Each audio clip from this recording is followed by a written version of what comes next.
Firm in 5 without any equipment, targeting your glutes. So you're going to be down on your hands and your knees, or actually on your elbows, and then you're going to center your left knee underneath your pelvis. Yes, make sure that the weight is back of your elbows. Extend the right leg to straight. I've also widened the position of my fingers. My gaze is down towards the mat. Abs are in, shoulders stable. And from here, hip extension, lift that leg and lower it. You could keep the foot flexed as I am, or you could choose to do toe point, whatever you wish. But try to work through full range of motion, meaning that you're lifting as high as you can without rotating your pelvis. So my pelvis is pointing square down to the mat.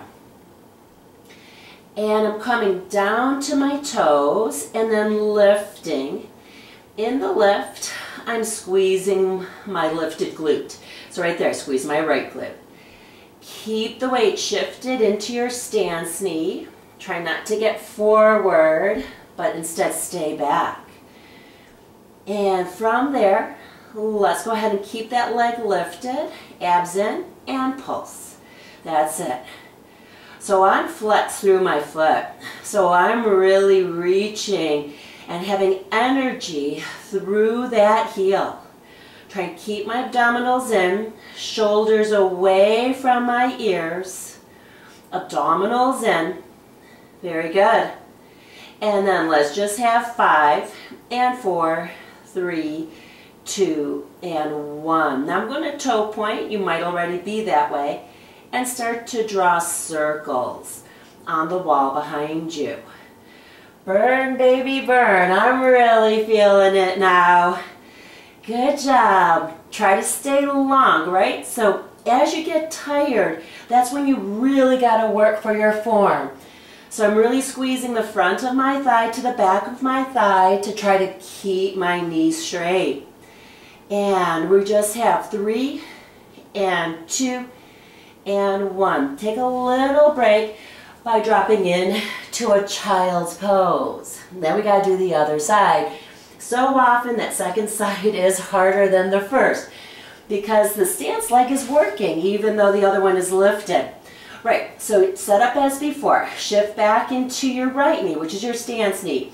Widen the fingertips, get the shoulders down away from your ears, and lift into full hip extension. Hip extension is going to target your gluteus maximus, which is the big bubble of your butt. Yep, so it's the rounding of your tush that faces people from behind. Yep, so keep those shoulders down. Abs in. Try to keep that knee nice and straight by squeezing the front of your thigh to the back of your thigh. Once again, you can do this with toe point if you choose, or with foot flex. I'm preferring to do it with foot flex. So I've got lots of energy through my heel, keeping that leg straight, working for a long leg line. Let's just have 3 and 2, and keep that leg high, pulse. That's it, shoulders down, abs in.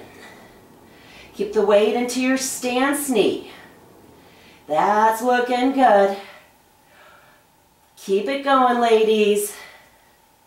Fantastic. Let's just have 4 and 3 and 2 and 1. Toe point, abs in. Keep the weight into your stance leg and start to do those circles. So have the intention of trying to draw a circle on that wall behind you. Nice. Keep that weight shifted back, not getting into your neck and your shoulders. Let's get that leg a little longer for our last 2 and 1. Drop into that child's pose just for a little break. Let's continue. Roll onto our side. Yep. And reach the bottom arm long. Rest your head on that arm. Elevated clamp. So our knees are together, feet are lifted. We're going to keep those big toes touching as we lift, and then we lower. Lift and lower. So you could inhale with the lift, exhale as the knee lowers. But all the while, the feet are lifted. We're also working to keep the stack of our hips, keeping our tummy drawn in. Keep the waistline lifted from the floor. Very good.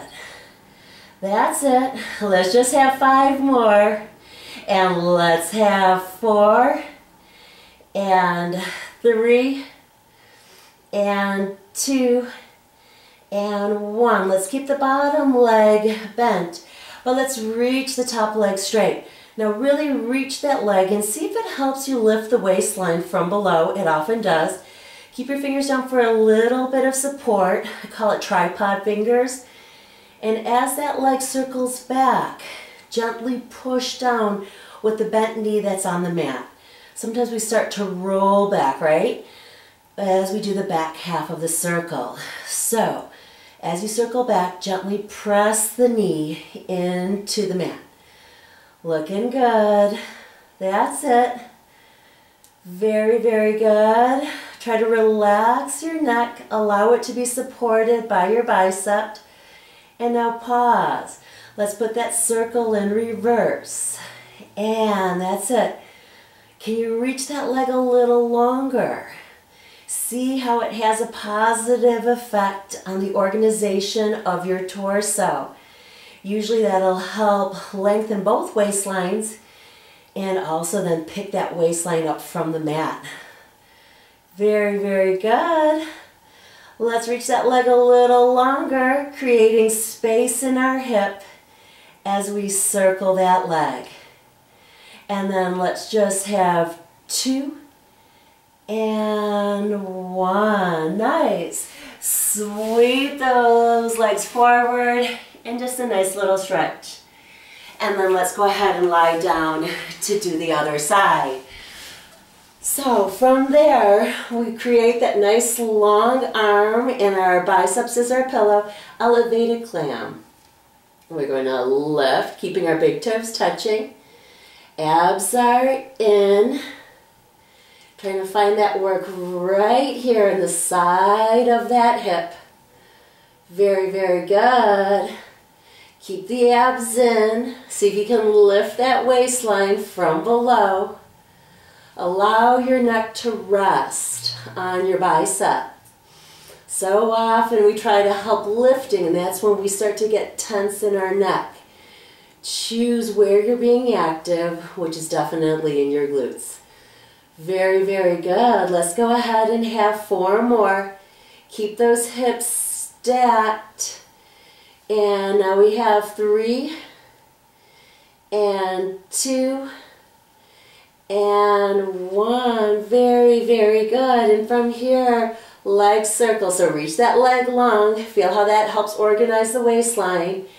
And let's start to do our circles. No worries, because we're going to change directions.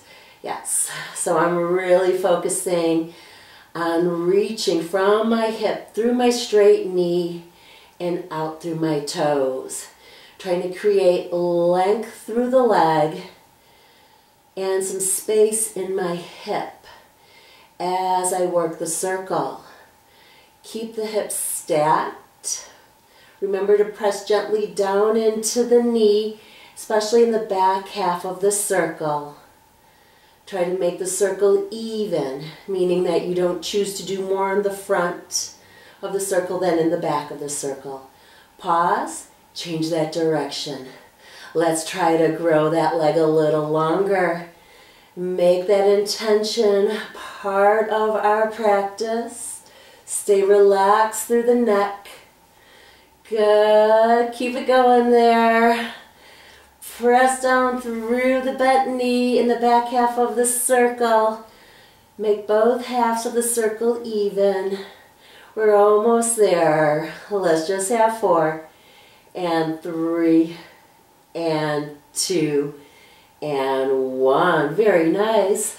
Let's go ahead here and just turn over onto our back and do a figure 4 stretch just to release any tension in that hip.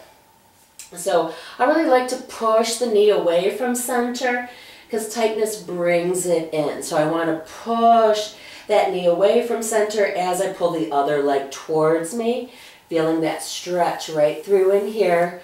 No strain in the knee. And then we'll switch to do the other side.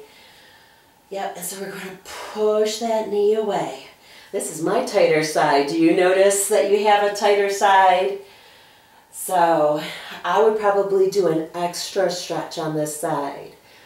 All right, well, I definitely hope you enjoyed that Furman 5. Check back for more workouts and please tell others about Hooked on Pilates. Thanks a lot.